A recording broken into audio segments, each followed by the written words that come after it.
A very good morning, you beautiful early risers. It is a Monday morning, the start of a brand new day and the start of a brand new week on your Feel Good Breakfast Show Expresso. We're live, large and in charge. Hope you had a great weekend and welcome to it. Hi, Kuhle Adams. Good morning to you, Gadlego Mabue.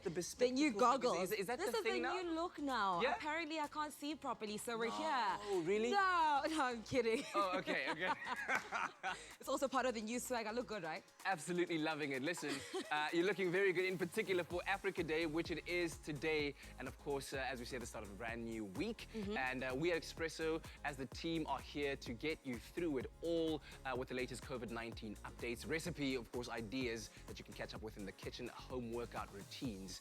And of course, we cover all of the most important news that keeps you up to date with what's going on. Did you watch the president's speech last night? I did not. You but did not? The news reports I have read, and I am clued up on the calculations, you know, just putting them all together. Everything you need to know, right? Well, following his speech last night, South Africa can expect to be lowered to level 3 by the 1st of June. Is it really a yeah moment? It feels you let us know what you guys think. We would also like to wish all our Muslim viewers, our loved and loyal viewers, a blessed Eid Mubarak. Oh, it's a special day. It's not just Africa Day, but also we are celebrating religion. We're celebrating life. Yeah, all around the world, Eid Mubarak. And of course, for those even watching us on the live stream on YouTube, thank you very much for joining us on that. But yes, lots to report on, lots to catch up on. So let's get straight into it. Hey, Ryle, how was your weekend? Oh, yes, it was magic indeed. And good morning, you beautiful people. Thank you once again for tuning in to the Expresso show on a Monday magic edition. Of course, we have so much to celebrate. I believe we are seeing the light at the end of the tunnel. I know for me, it's giving me the opportunity to exercise whenever I want, so that's always a plus. And there's the potential to get out into some public spaces soon, so I'm really looking forward to that.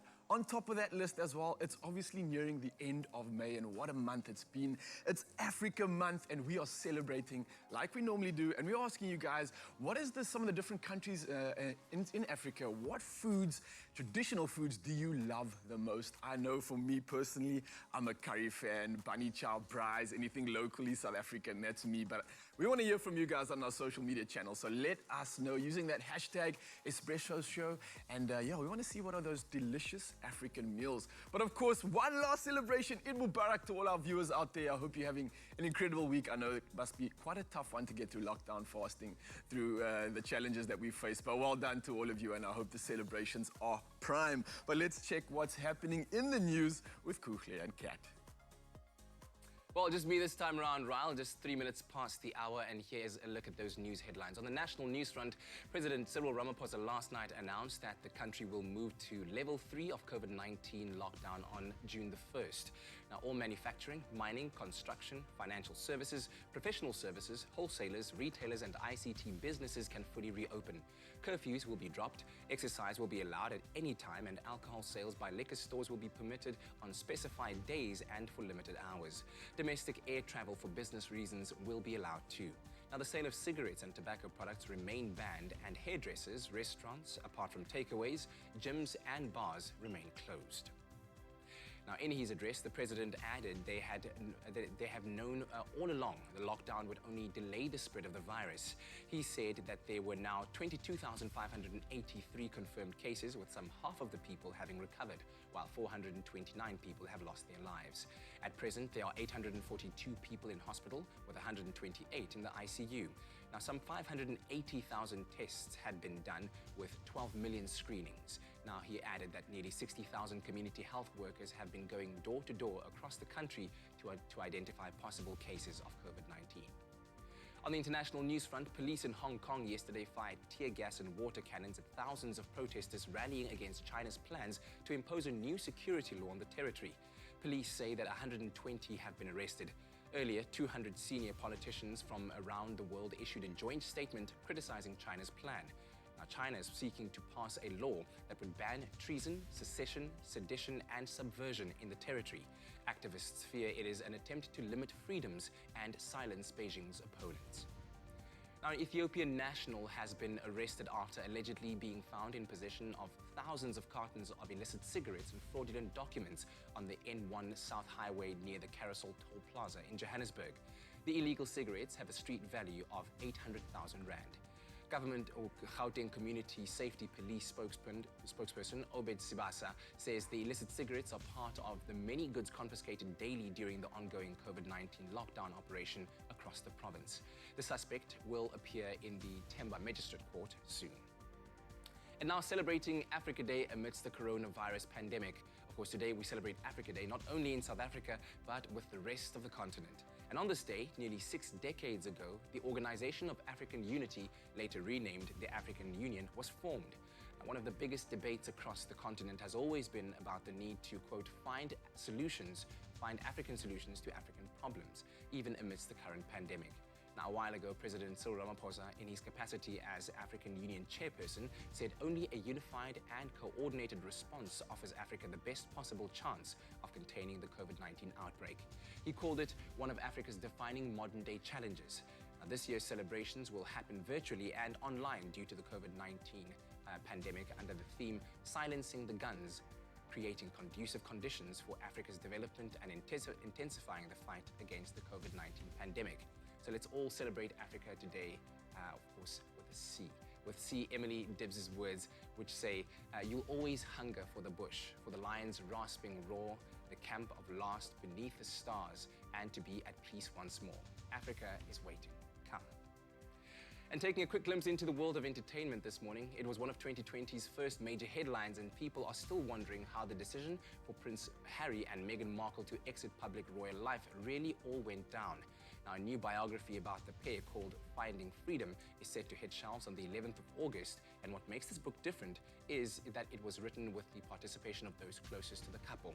Now, leaked intel from the book details that Harry was actually pretty upset to learn that people attributed the decision to Meghan, with an insider sharing that the word Megxit caused him particular distress.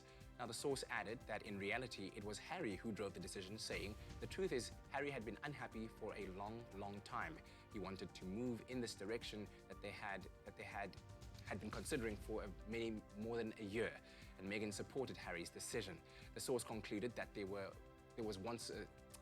was the occasion that where she asked him if he was certain it was what he wanted, and she always wanted that to make it clear that she would support him in whatever he did. Well, that's a look at the news headlines. We'll have another bulletin for you at 8 o'clock right now. Here's a first look at the weather.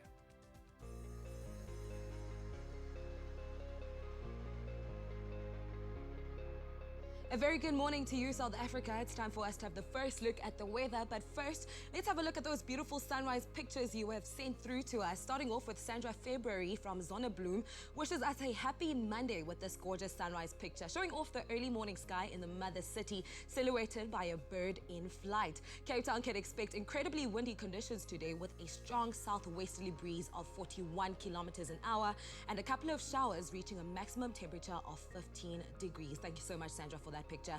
Louise G. Sherry took the time to send us this breathtaking sunrise picture of a fiery sky from Alberton in Gauteng. Alberton can expect partly sunny and breezy conditions today with a high of 19 degrees. Thank you to both Sandra and Louise for sending in your sunrise pictures. We hope you have an awesome start to your week and stay warm in this very cold day.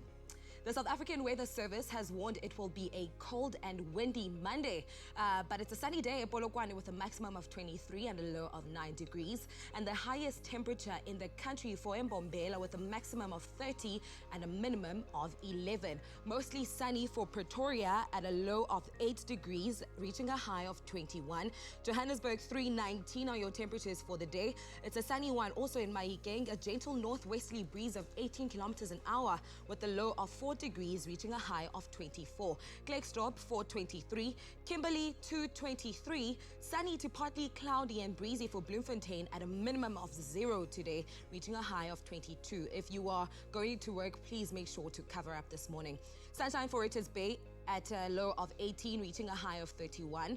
Pietermaritzburg 826. Hazy sun for Durban at a maximum temperature of 29 with a minimum of 15.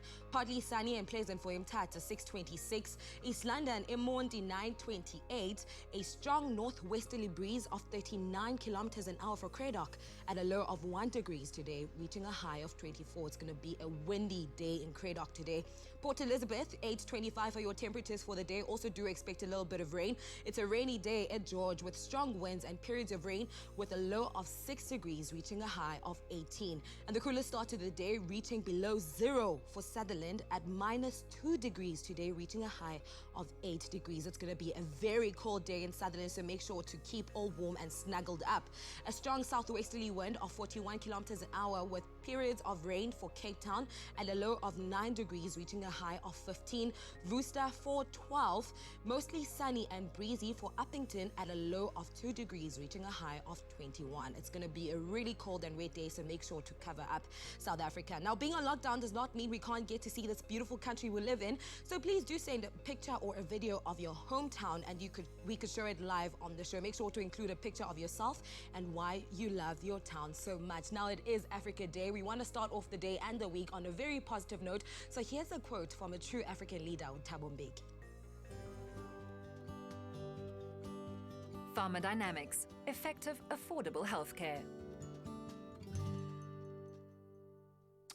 Oh yes, Kuhle, it is Africa Day all day long across the globe. And of course, the lead up today, has been commemorated throughout the Africa month of May. We've seen so many people celebrating, being very colorful at doing that as well, everywhere you've turned. And today, we're going to be learning about the history of Africa Day later on in the show, which is very exciting. It's a very, very interesting story. It is indeed. Now, obviously, we're turning now to some inspirational words from Thabo Mbeki, who served as the second democratically elected president of South Africa from 1999 to 2008. And now he played a key role in the development of a new interim constitution that marked the end of apartheid and also oversaw the transition from the Organization of African Unity to the current African Union. And now his iconic "I Am an African" speech, which was delivered in 1996 at the passing of South Africa's new constitution, included the following absolutely beautiful words. A standout moment that day, and I remember these words like they were said yesterday, but back in 1996, this is what the man had to say. "I am an African. I owe my being to the hills and the valleys, the mountains and the glades, the rivers, the deserts, the trees, the flowers, the seas, the ever-changing seasons that define the face of our land.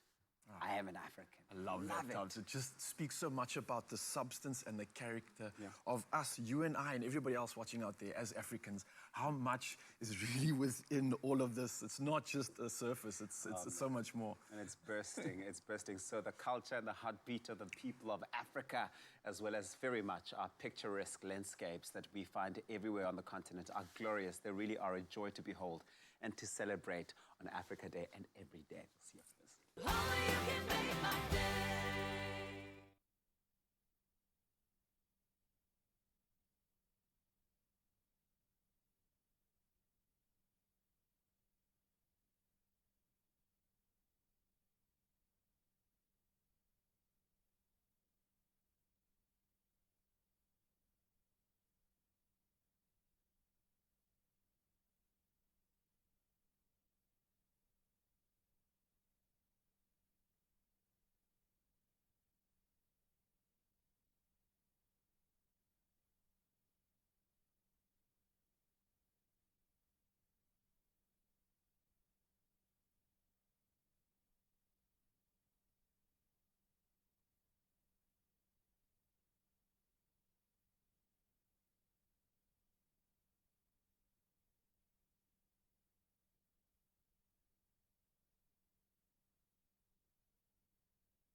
It's my feel-good breakfast show.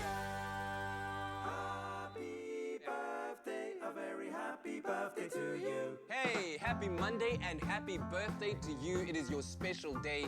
And of course, it's that time of the day that we wish you, our beautiful, loyal, very loved viewers, a very happy birthday. And of course, you share this day with American actress Octavia Spencer, who turns 48 years old today. How looking fantastic is lovelier Octavia? than ever. Oh man, of course, we all know Octavia. She was the first black actress to receive 2 consecutive nominations at the awards, and she is also one of 2 women of color to receive 3 Oscar nominations.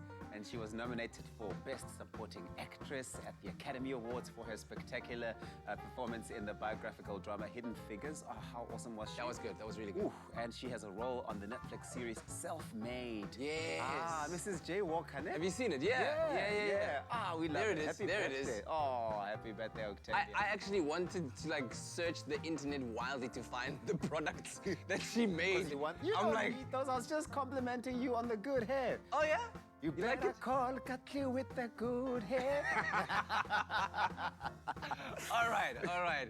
So a very, very happy birthday to Octavia Spencer. And wow, thanks so much for the inspiration. But let's start off with your birthday wishes. Now, this is to Solomon. And the message reads, you might turn 65 years old today, but to me, you're the same person who stood by me all these years. Happy birthday, Dad. This is from your daughter, Nhlanhla Nomusa Mhlotshwa. Happy birthday to you, Ntate Solomon, who turns 65. Then today is a time for celebration. I hope that you have a beautiful day with loads of love and surprises. May your birthday give you the best memories till the next one. May you have success waiting ahead of future Miss South Africa. Much love from Major. This is a birthday wish to Annelisa. Oh, you can see she's got the makings as far as the looks have got to do with it of a Miss South Africa. Okay, so it's Nathaniel's birthday as well today. Happy 29th birthday to my fiancé, Nathaniel.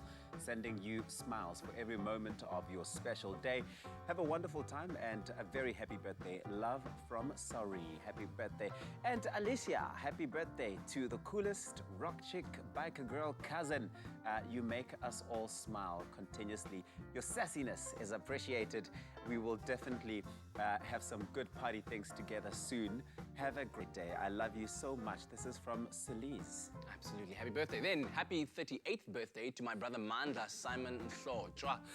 Message there, may this day bring you all of the happiness that you have been searching for all your life. You truly deserve it. And this is from Nhlanhla as well.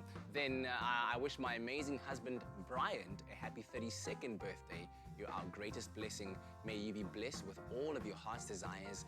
Love from your daughter Jade, Aaron and Rhea, and the loving wife Eden. Oh, it's a whole big celebration today if it's your birthday on Africa Day. Hey. Happy birthday to everyone. Show us how you're celebrating. Show us how you're donning any African pieces maybe as you celebrate. But also if you want to share your message with a loved one on their birthday, send it to us.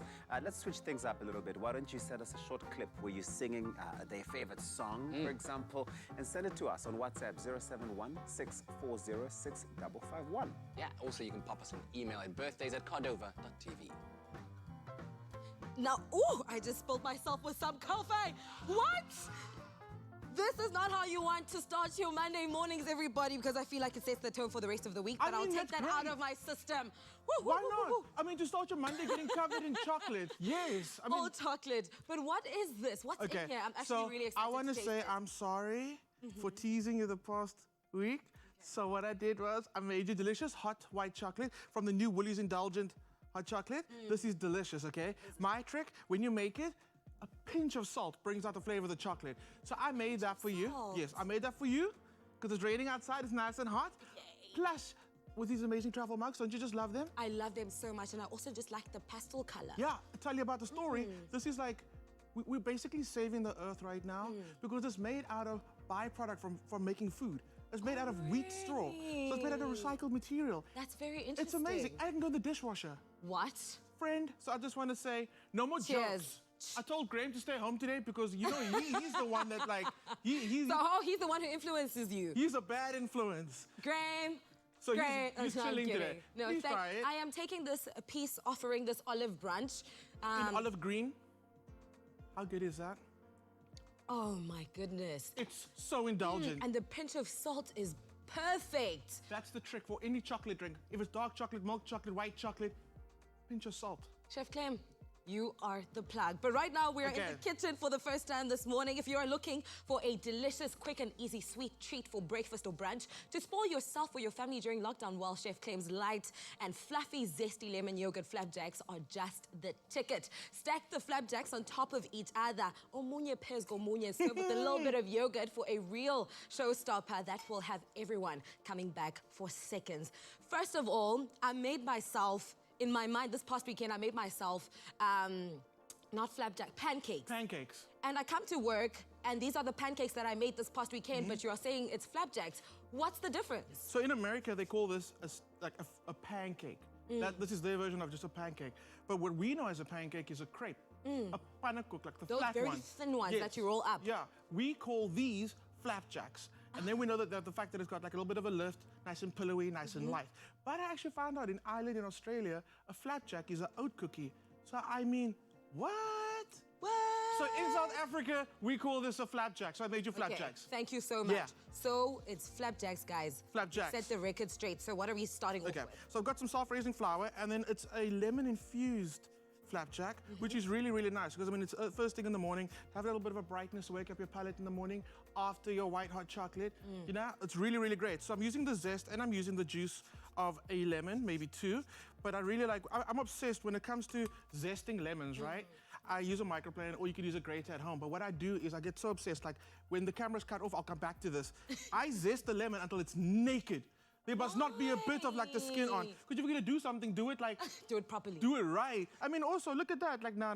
So we make sure that this lemon is done. Okay, I'll come back to that later, my obsession. Then we're gonna use the juice. So you get different flavor from the lemon, from this lemon skin and the lemon juice. The lemon juice is more, it's more mellow. It's more that lemon signature flavor that we know. Whereas the zest is very florally. That's why they use it when they make perfumes. Ooh, Yeah, so I was you- about to ask what effect or what kind of feature does the lemon add to Yeah. your flapjacks? Well, that's it. Definitely that lightness, that brightness, that acidity, and you want that. Then my other trick. Have you tried this, my friend? Not yet. I feel like you're going to be very disappointed. It's in me. well, you know what? I'm sending you home with a travel mug. I'm sending you home with some. It's like Oprah. We just look under your seat, friend. You get a look mug. under your seat, though. You get a mug. You get a mug. You get a mug. You get yogurt. Watch me get DMs now. So apparently you said we all get mugs. Where are the mugs? No. We're waiting for them. Here's my address. There you go. So Daily Difference has it all right now. So check it out, okay? Double cream yogurt with lemon curd through. It's like a pudding right here. Wait. I'm smelling something very distinct, and it's lemon, but I'm not sure if it's from the fresh lemon or the yogurt. It's from the yogurt. Wow. So lemon curd is like the best, like the most intense, beautiful, like lemony flavor. It's sweet, it's tangy, it's thick. We use it for like puddings. And then they go and mix it through double cream yogurt. What are you doing Yeah, to us? exactly. So go and check it out on Daily Difference. Grab 2 of them for the promo. It's absolutely insane. So we're gonna get this into our, we talk a lot, eh, for a very simple recipe. It's just flour and lemon, then a bit of yogurt. But I mean, I like that. We talk. So you mix that through, and then you just like... That's a lot of yogurt. Well, the thing is, remember we made a 2-ingredient dough? It was self-raising flour and yogurt, and from that we made a bread. Yes. This is the same thing. It's 2 ingredients, right? But what we're doing now, we're changing the ratios of the yogurt to the flour. We want it a little bit runnier because we want it to be a pancake, a thick Yes. flapjack batter. I love this recipe. 2-ingredient dough. It's amazing. So just like our salt for the chocolate, we're adding a bit of salt. So anytime we bake, we use salt. It brings out the flavors of the vanilla, of the lemon like we're doing today, all those flavors. Without the salt, it's gonna taste bland. We're not trying to make it salty, we're trying to just season the thing. You're trying to enhance the flavors Exactly. already in your ingredients, but not too much salt though. No. It's a little bit. It's just a kind of like, like I said, just to awaken the other ingredients that are in there. A pinch. Eggs going in. Then what I want to do is give it a good whisk. Again, this is a very simple recipe. We just like talking in the kitchen. So if you, I'm so happy it's Eid and our Eid friends are like at home today. What to say? And I can imagine how well they're gonna eat. But if you wanted something to start you off for the day, it's these flapjacks. I have so much FOMO for those dinner tables this morning because I know when I go home, I'm gonna be so lazy to make anything. Yeah, and it's lockdown, so we can't be going to anybody's house for Eid this year. Guys, next year, can someone please invite me for Eid? Next year, when Well- you're unlocked. When we are... No, we are. We are Day moving now. The 300 1st of June, and- we are leveling down to level 3. But as our president said, it is in your hands. I did what I did, and it's in your hands. Be careful whatever you do, whether you want to go jogging or you want to go for essential runs. Still be Essential careful. runs. Be careful, guys. Come on. Okay, Cool. I feel you. So we're gonna take our batter now. I didn't use any butter today because I'm true story. Trying to be healthy this week, eh? What? Trying to be healthy. So I would normally do like butter, bang, butter in it. 100%. But the recipe works without the butter. Okay. So I'm gonna let you know how it does that. All I use is a non-stick kitchen spray, and that works. It does the job. And then you take your batter. Look how beautiful that it's so light. Gorgeous. It's got that little sexy little bounce to it, and you Yeah. want that, yeah? So pop it in your pan. Get it like a nice little. And all you gotta do after a minute, flip them over. Look how good they do. What I do is when I'm finished, I take a little bit of that yogurt, top it on top, and it's done, friends. Just like that. I'm Just so like that. excited. We are clearly having pancakes for breakfast this morning. What are you guys having for breakfast? If you would like to have your hands on this awesome recipe, make sure to visit our website, expressoshow.com. Well done, Clem. Well done, Actually, you. cheers. Cheers.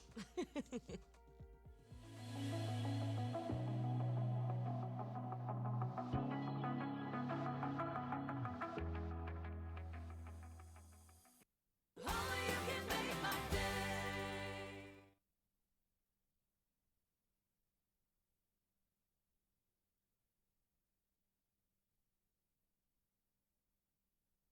A lot better at the end of the day. Now, it's your feel-good breakfast.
It's my feel-good breakfast show.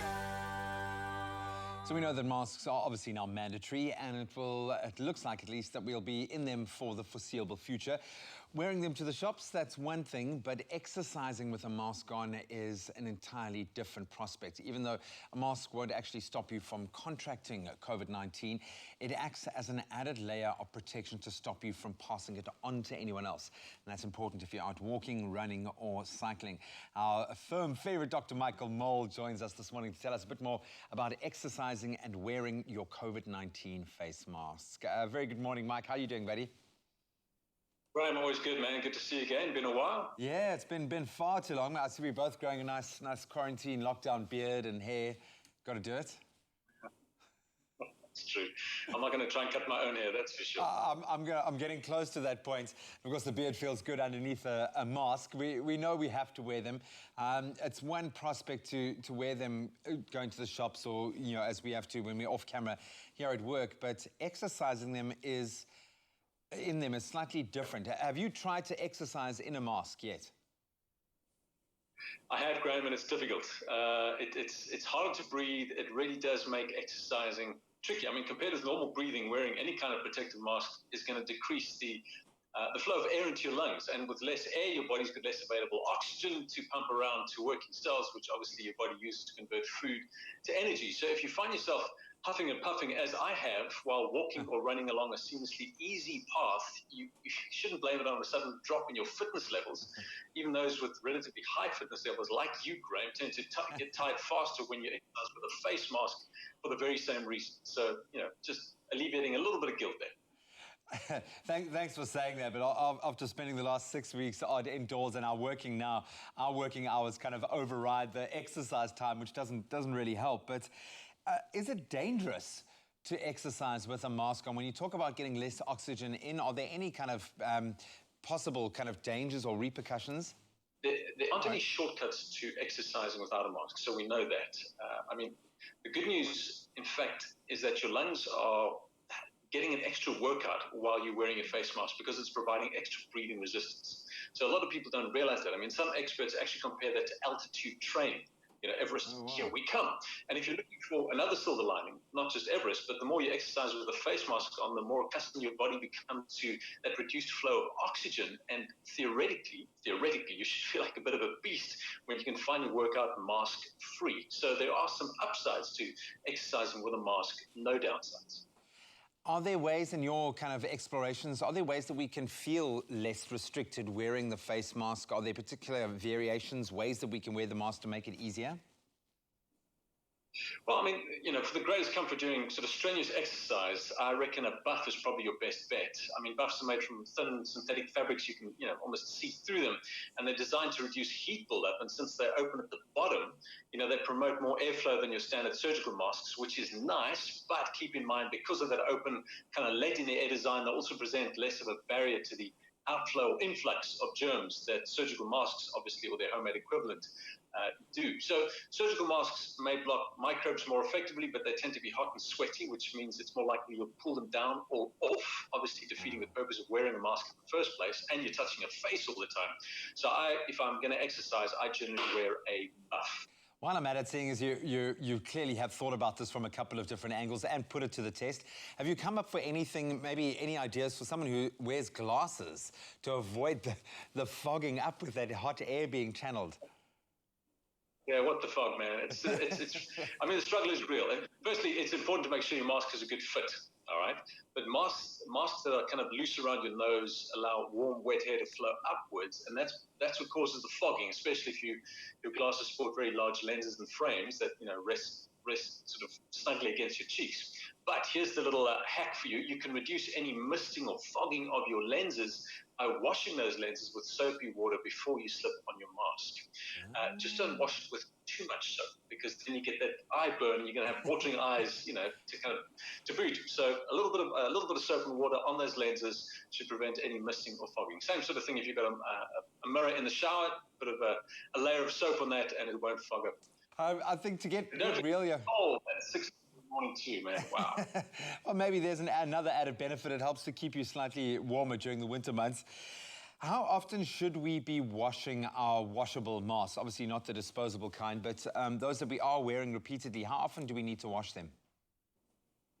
So, Graham, your mask should be washed every time you finished using it, every time. So machine washing is obviously best for fabric masks and at the highest temperature possible that your mask can handle. Studies looking at the SARS virus, that's the virus before Corona, found that it dies quickly at temperatures around or above 60 degrees, so that's a good option. In fact, another good option too, because of that temperature sensitivity, is to iron your mask once it's dry. Oh, wow. For those of us only have hand washing as an option, I'd say lather your mask with soap and water, scrub it for at least 20 seconds, as long as you scrub your hands when you wash your hands with warm to as hot water as possible, and then air dry it in the sun. But to your first question, yeah, wash your mask often and all the time. Buddy, thank you so much. Thanks for taking the time to really think about this and as I say, look at it from a number of angles. And most importantly, keep exercising, keep fighting the good fight, my friend, regardless of how difficult it could be wearing the mask. I think having the exercise to offset the frustration of being in lockdown is a very important tool, something you've covered in the past before. So hopefully we've helped people in some small way to keep that going. But stay safe, my friend. We'll connect again with you soon. Of course, Graham. Thanks for the chat, man. And don't forget, exercise also boosts that immunity, so it makes you a little bit more stronger and resilient towards coronavirus. We'll chat soon, mate. Cheers, buddy. Well, there you have it. Whatever your choice, whether you're going to go for a buff or you're going to run with a full-on surgical mask, you can make it slightly easier on yourself just by knowing that doing that kind of training, with it being a little bit more difficult, you're also training your lungs to take in a little less oxygen. You're toughening yourself up. You're making yourself a little bit stronger and fitter in the process. But I think the big take-home here is go and do the exercise. Take the time, take the trouble. It's going to help to improve your immune system, and it's going to help you feel a lot better at the end of the day. Now, it's your feel-good breakfast show, and we've got something special. Once again, we're in the studio here, and we've got our schoolboy sensation catching the attention of the Australian rugby media to playing in the varsity Young Guns competition for Mighties and nearly making it into the premier competition before lockdown suspended all sports. Sebastian Super Seb Prentice is a force to be reckoned with. And now this morning, the commerce student, entrepreneur, and varsity rugby player will be taking us through a full-body bottle workout, which will stimulate all the muscles in your body in a time-efficient manner. Seb, how are you doing this morning, brother? Good, thanks to you, Raul. Thank you so much for having me. It's an absolute pleasure having you on the show, man. So listen, what have you been up to during the national lockdown? Been training a lot, been focusing on the studies, trying to adapt a little bit to this new method of instruction, obviously mostly being online. But yeah, just been keeping busy, training probably twice a day. And yeah, trying to stay on top of my studies as well as taking some time to just develop myself with this new world we're living in. I'd say I can definitely see you haven't stopped training one bit. I mean, those arms are just busting out of the frame. I don't know how you even fitted it all in there. But man, listen, exactly how have you actually been keeping fit during the lockdown? I know, especially being a rugby player, you can't go through all your drills, you don't have the open spaces on the field. So how have you made that compromise? So I've adapted my training a little bit. I have been privileged enough to have had access to some weights. But in terms of fitness and cardiovascular work, I've been really looking at high-intensity interval training because obviously up until recently we haven't had a lot of space to run around in and keep that cardio up. So I've been doing a lot of interval training, a lot of jumping movements, and sort of just trying to really get the heart rate up in a small area. All right, man, well, it's time for the good stuff. And I know everybody at home and all the young kids out there are dying to know how on earth are we going to get some biceps like that and those guns. So I know you've got a cool workout. Where are we going to begin with this and what exactly do we need to start? Okay, so we're starting off with, what we're going to be doing is an RDL, which is a Romanian deadlift. This is a really great exercise you want to be doing, especially during lockdown, because we're sitting down for quite a large portion of the day and we're hunched over. So this is going to work on really retracting, working this posterior chain. So I like to think of it as you're almost picking up your phone kind of a thing, but you can incorporate this water bottle. If you've got a 5-liter water bottle, which is a great tool to make use of, you're going to hinge at the hip, bend the knees slightly, and bring it back up, really engaging that glute and that hamstring muscle. All right, now I love that cue that Seb has just given us. For everybody at home, make sure you're hinging at the hip especially. So it's no good just trying to put the bottle down on the ground because you're essentially just curving the spine. This hinging at the hip is really working my glutes, working my hamstring. And I mentioned as well that posterior chain, which I'm feeling, oh, it's got a proper burn. Is that right, Seb? 100%, Raul. Okay, I love it, man. So you guys at home, try both sides, of course. We're hitting both posterior chain lines, especially when it comes to those glutes. But Seb's going to hit us with another exercise here, I'm sure. So what's next? Okay, so next up we have a hand release push-up. So like I said, when we're sitting down, often in lockdown, we hunched over like this. And a push-up does activate the front, the anterior. So what we're trying to do to counterbalance that is release the hands at the bottom. So you can either do it off your knees like this, and you're lifting your hands off, or you can just do it like a normal push-up, going all the way down, releasing your hands and really squeezing the back and pushing back up like that. Oh, now, Seb, this is really cool, man, because normally a push-up for me is literally, like you said, just working that anterior line, which can get quite tight and assist in hunching over. But I love how you've just included that release, because for me, in between my scaps, I'm feeling like a good stimulation, a good concentration, which I would imagine opens up the diaphragm, right? Exactly, 100%. And it really helps a little bit with that posture, keeping your shoulders back, because like I said, often we're sitting for a large portion of the day, we're hunched over, working or whatever you might be doing. Oh, this is great, Seb. And also, I think it's quite nice that lifting your hands off the ground just kind of forces you to control the movement that much more and not kind of rush through it. So I love this one, man. Thank you. What's next? Okay, so next we have a squat variation, which is a more of a full body movement. So normally with squats, you're just sort of going like this. But what we're going to do today is we're going to do a goblet squat. So you're going to take your water bottle, or you can even take some books in a backpack or something. You're holding it out in front of you.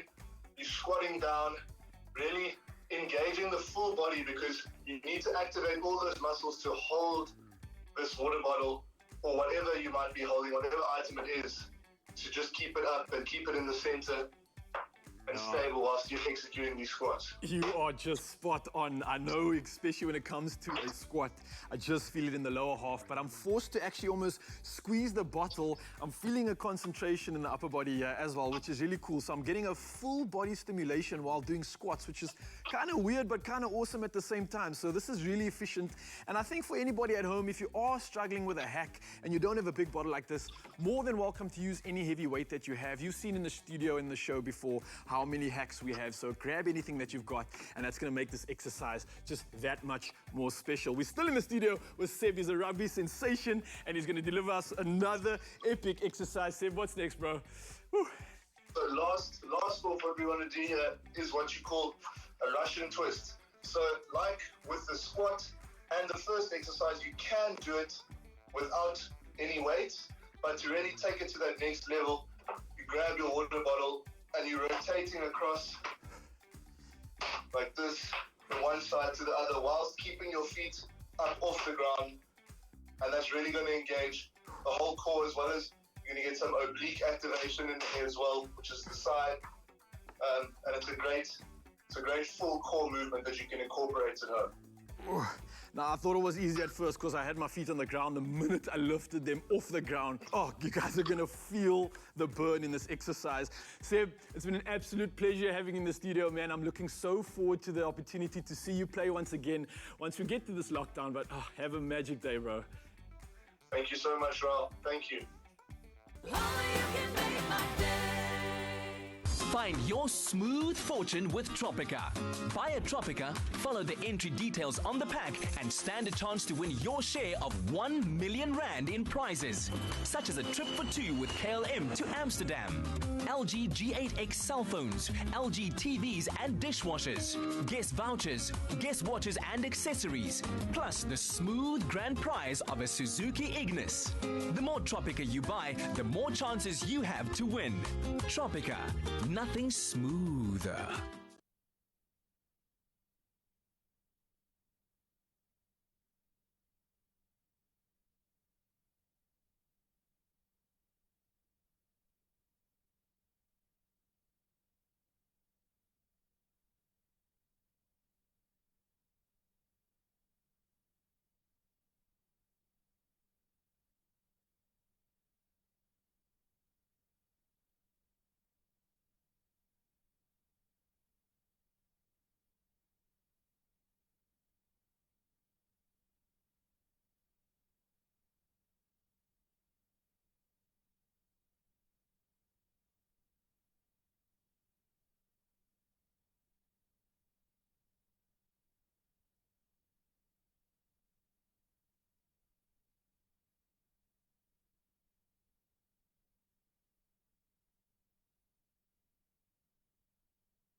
It's my feel-good breakfast show. Welcome back to it. It is your feel-good breakfast show, you beautiful children of the soil, on this beautiful Africa Day, which is commemorated annually to acknowledge solidarity, heritage, and culture, but especially the progress made in liberation movements across the continent. And there are many such liberation movements who have brought people to liberation, liberty. It's also about recognizing progress in diversity and leadership on our continent. Truly, Tabiso, and I just want to take it back for a little bit. It was first celebrated in 1964, the year after the Organization of African Unity, or OAU, was founded. The first such unionized gathering took place in 1958 amongst the then independent African states, and 5 years later, 30 African nations attended and formed the OAU.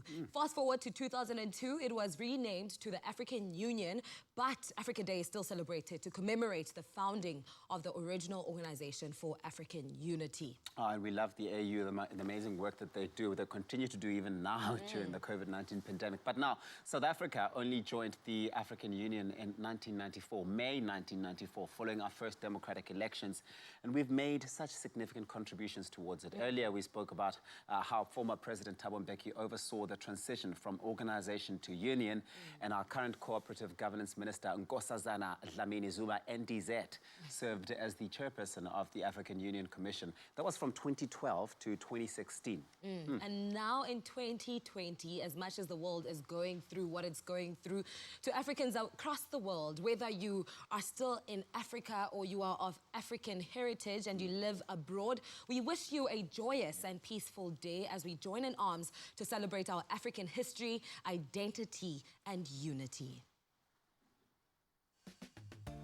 Clover Fresh Milk is the #1 milk brand in SA. Made with love by Clover.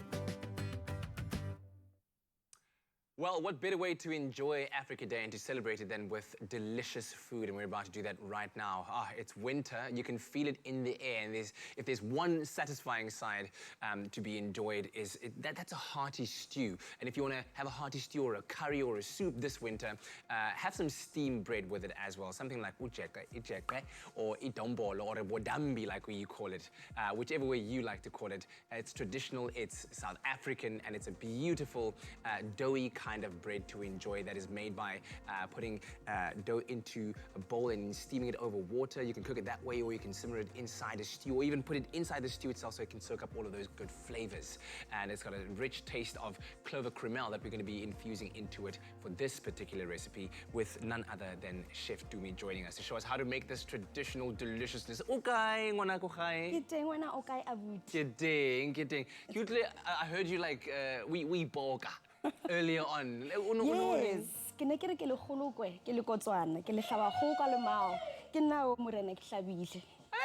Yes. Alala, Africa Day, celebrated anyway. All right, so this recipe, I mean, I remember growing up and gogo adira bodambi, but I never really got to knowing how to make it. You kind of like smell it and you'd know it's being made because it's that kind of occasion, but I never really learned how to make it. So you are actually helping me out quite a lot over here. So what did you start off with? I'll be cocoa today, don't worry, I got you. So to start off, we've got some flour in our bowl. Yeah. I've just added some salt and sugar. I'm going in with my yeast. So normally what would happen is when you're making this dough, it is important to make sure, like with any other bread dough, it is important to make sure that you prove it. By proving, what we mean is we basically make sure that this dough sits in a warm place before it gets baked or steamed, however you prefer to cook it. And that way what happens is the gluten and the yeast actually work together. And I don't know if you've noticed, once it's approved, when you open it up, maybe if you remove the cling wrap, you've got those bubbles in there. Okay, so that's basically what you're trying to do by proving it. Wow. And then that's when after that, then you go and steam it, obviously. But because we're using our secret ingredient today, which is cremel, we want additional creaminess. So I'm going to put in a couple of teaspoons here to make sure, because the one thing I love about cremel is that it gives you that additional creaminess. So you Yes. don't just have to use it for like coffee and tea. Oh, okay, You can all use right. it for your samp. You can use it, I actually use it when I make scrambled eggs as Really? well. Yes, because you want that additional flavor. Oh, they even got a delicious Sam recipe on the side. Right on the side. That shows you So can I don't know if you noticed, my dough was a little bit tough and dry, so I added a bit of water Yeah. just to loosen it up a bit, because you want it to be pliable. You want to be able to work with it. Now, if it's too dry, it becomes a problem, Mama. Okay, all So right, I've just all right. added all the ingredients now. I added some of our cremel. I've put in some water, because it obviously needs an agent for it to hold together and bind together. So I've done that. And like Clem just mentioned earlier, Yeah. salt is important with baking. So I also went in with some salt as well. I added some Why salt. is salt important? It's a flavor enhancer, first of all, right? I am the salt of the earth.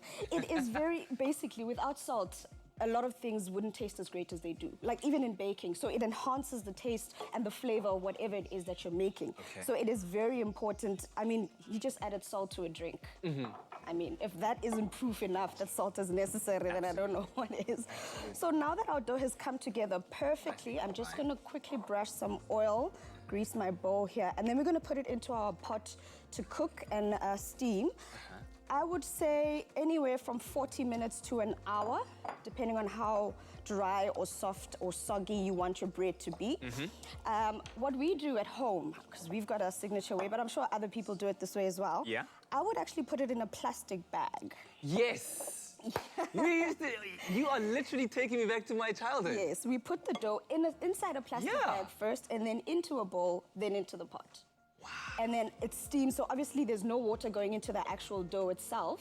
Okay. But then the steam, the excess steam that's in the pot that it's cooking in, cooks off the moisture. Yeah, so that's perfect. So what's gonna happen now is I'm putting this in here. Careful. And I've got a small bowl at the bottom that's okay. gonna make sure that there's no contact, obviously, because we don't want this bowl to crack or to break. Yes. So we put something at the bottom to make sure that it doesn't crack or break, or that there's no direct contact with the dough. heat. But then also, someone did mention right now that you could also put a little coin at the bottom, and then it'll basically give you like a hint once it starts rattling. Actually, Clem told me. I mean, let me not say someone. A coin? Then you know that it's actually time to add more water. Does it because- matter? 5 rand, 2 cents? What do you even get that? Now, eh. 5 bob, I've just put a cloth here to make sure we capture that liquid as well. So if you want it as a trick, add a cloth. Wow. The water gets captured, and then your bread is revealed. Ta-da! That's incredible. That's amazing. What did you call it? I know that some people call it ujeqe, idombolo, ledambi, bodambi. What did you guys call it? Ka Sesotho ke leqebekwane. Leqebekwane. Yes. Yo, banna. Ka mokgwa o le monate ka teng. Le ka leleme wa utlwa e reng. E monate ka leleme. Beautiful stuff. Thank you so much for this. This has been a trip down memory lane for me, and I'm surely going to try this out this week because I've been making killer stews. My stew game is on another level. Now you've just- Now if I can add this to it. Remember to invite us over for lunch or dinner. Hey, lockdown, lockdown. I said it level 2. Anyway, let us know how have you been, how have you taken your lockdown cooking skills and improved them? Well, we've got some messages from you. Makhoto Sehole earned some bragging rights by sharing a pic of her 7-color dinner in which she used clover mayo for a coleslaw, clover olive pride for the chicken, and chakalaka. A delicious plate it looks like indeed. What beautiful food you've created, Makhoto. Thank you very much. And that's how we like to do it in South Africa. 7 colors. We're all about the rainbow nation. Listen, it doesn't, even on the not plate. just on a Sunday, every day.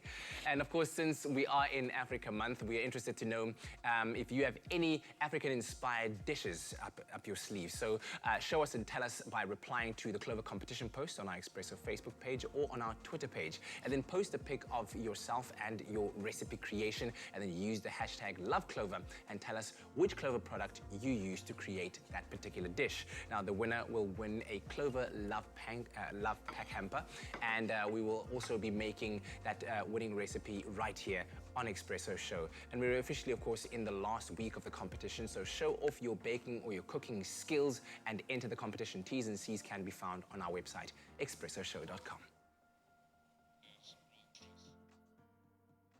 Clover Fresh Milk is the #1 milk brand in SA. Made with love by Clover.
my feel-good breakfast show. Welcome back, you beautiful people. It is your feel-good breakfast show. It's Expresso. We are live on SABC3 at the start of a brand new week. Africa Day it is. Thank you so much for choosing to wake up with us. Now, the African continent has had to face many unique challenges over the centuries. We know this. They've all been, made trickier due to the COVID-19 pandemic today that we are all facing.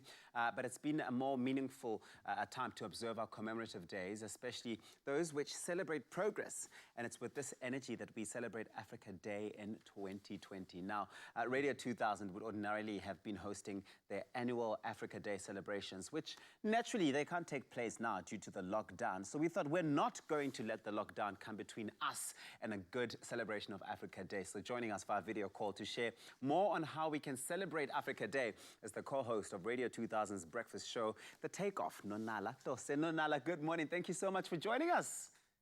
Hey, good morning. My favorite breakfast show that I never get to watch because I'm on air. Listen, the show does go on YouTube. I don't know if it makes it any easier that after your show you can go on YouTube and check it out. Definitely does. Happy Africa Day, Queen. Thank you. Happy Africa Day to you. How's your day been? So far, so good. We've made some really yummy food over here in studio. Unfortunately, You're not here to taste, but I'll send you some photographs. But we're celebrating. There's a great energy in the studio here. But Nonala, tell us more about your annual Africa Day celebrations and what they usually entail that we can't have this year. Well, I mean, Africa Day, is a big day at Radio 2000. We are one of the only stations that broadcast in all 9 provinces, so we're a big deal. And, we proudly play a lot of African music. So today is very different because usually there'd be a celebration, we'd probably be, having some kind of event. So there are no events, which kind of makes it a little bit hard. But we're still trying to make it happen with, social media. We're trying to make people aware of Africa Day on air with the content that we're using and obviously playing strictly African music today. So it's a little bit different, but we're trying our best under the circumstances. Oh, but it sounds so good still. So, a big conversation around today has to do with the African Union and the role that they play. For those who don't know, why is the African Union so important and what does it do for the continent? I'm sure you know more than a lot out there. Well, if I were to make just an example of what the African Union is. If Africa had absolutely no borders, the African Union would be our government, right, in an world.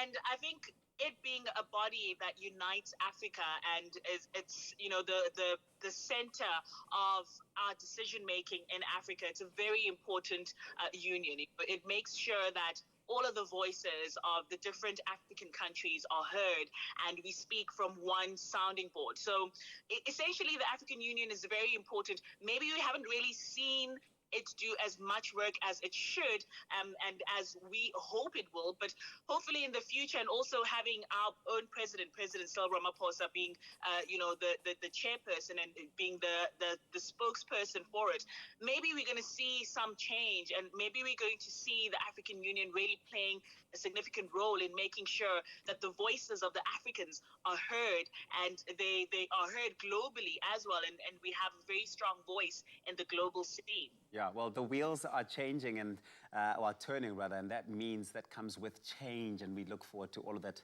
change unfolding right before our eyes. Now, Nonala, I know that every single year, many different countries across the continent, they have really unique and interesting ways of celebrating and commemorating Africa Day. This year is going to be different everywhere. How do you recommend that people commemorate Africa Day at home this year? You know what? I'm going to be a little bit controversial because I feel like this is Nonala! at a time in our world where, this is almost a reset button, right? We are all on a clean slate and it's an opportunity for everybody to start afresh. And I feel like it's time for us as Africans to really start afresh. We need to go back to remembering who we really are before the Western, world came and took over who we truly are. And I feel like a lot of that has to do with Ubuntu. We need to go back to realizing and recognizing who we are by helping out the next person. I bet you there's a person and there's a family who you know of that needs assistance right now. And that is the true African spirit. I think the best way to celebrate Africa Day today is to not just lend a helping hand, but adopt a family member, somebody who you think needs assistance right now. That is true Africanness, and that's what we need to see.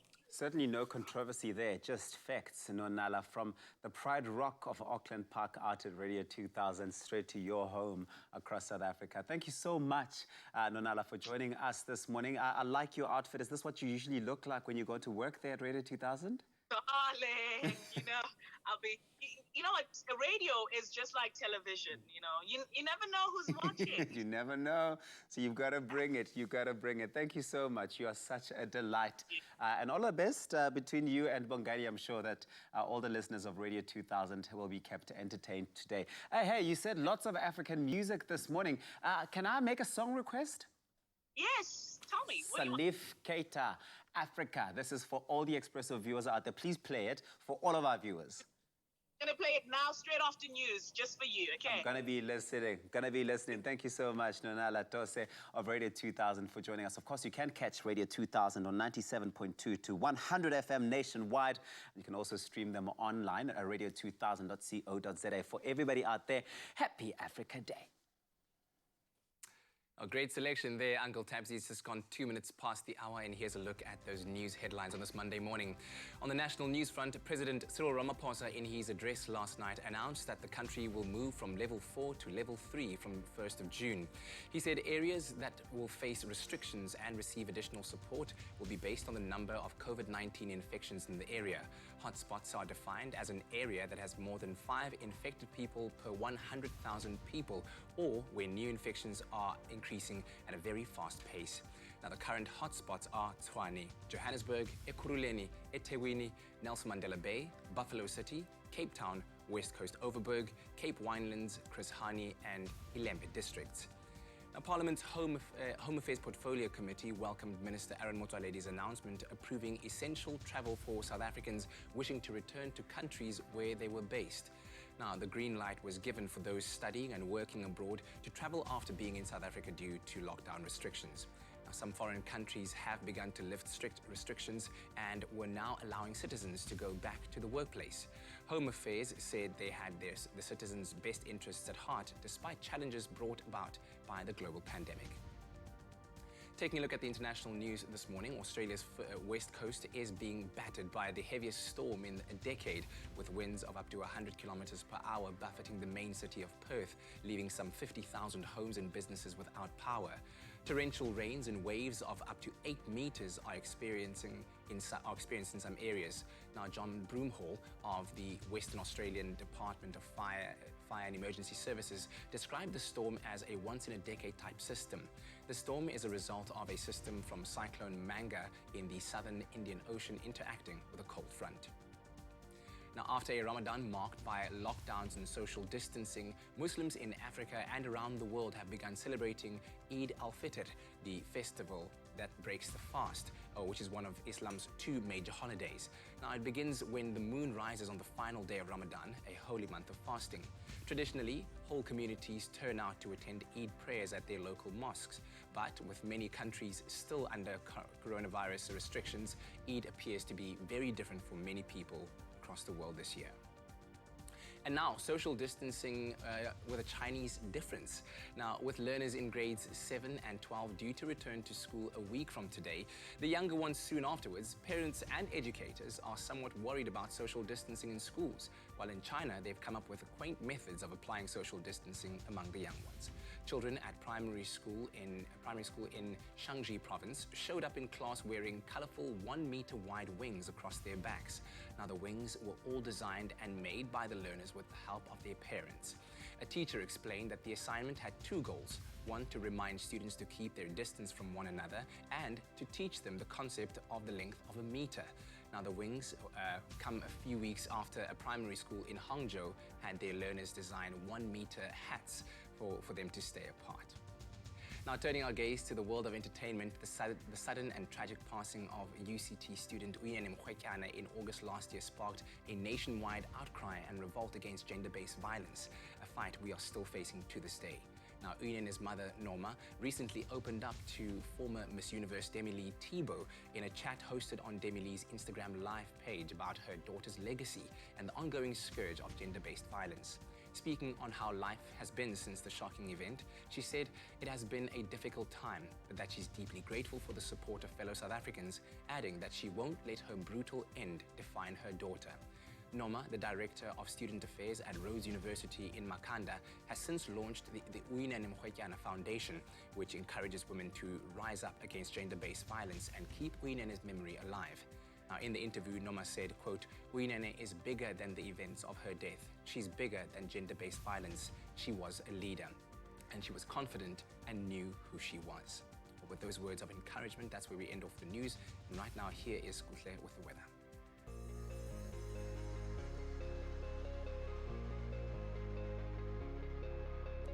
Thank you so much, Kat. We are 7 minutes into the second hour of the show, but first we have asked you to send in your sunrise pictures. Ridwan Hassan here can be seen with our very own fitness expert, Raul Demone, who wishes us a good morning with the stunning sunrise picture taken from his hometown, Ravensmead in Cape Town. The mother city can expect incredibly windy conditions today with a strong southwesterly breeze of 41 kilometers an hour and a couple of showers reaching a maximum temperature of 15 degrees. Marianne Pochenpoel caught a glimpse of the sun rising from the beautiful fishing village of Kalk Bay on the coast of False Bay and captured this gorgeous picture for us. Kalk Bay can expect windy and cooler conditions today with periods of rain reaching a high of 13 degrees. Thank you to both Ridwan and Marianne for sending their sunrise pictures. We hope that you have an awesome start to your week and stay warm and on this very cold day. Now, the South African Weather Service has warned it will be a cold and windy Monday. Plenty of sunshine, though, for Polokwane with a maximum of 23 and a minimum of 9 degrees. The highest temperature in the country goes for Mbombela with a maximum of 30 and a minimum of 11. A partly cloudy day in Pretoria, 8:21. Partly sunny for Johannesburg at a low of 3, reaching a high of 19. Mahikeng, your temperatures range from 4 degrees, peaking at 24 today, and mostly sunny for Klerksdorp at 23 as the maximum temperature and a minimum of 4. Sunny with a fresh northwesterly breeze of 30 kilometers an hour in Kimberley, 223 are your temperatures. Bloemfontein starts at a 0 today, reaching a high of 22. Richards Bay, there's sunshine in Richards Bay today with a maximum of 31 degrees and a minimum of 18. It's going to be a good day in Richards Bay, but also in Pietermaritzburg, there's plenty of sunshine at a maximum of 26 with a minimum of 8 degrees. Durban, South Africa's playground, 15:29. Mthatha down in the Eastern Cape, 6:26 are your temperatures for the day.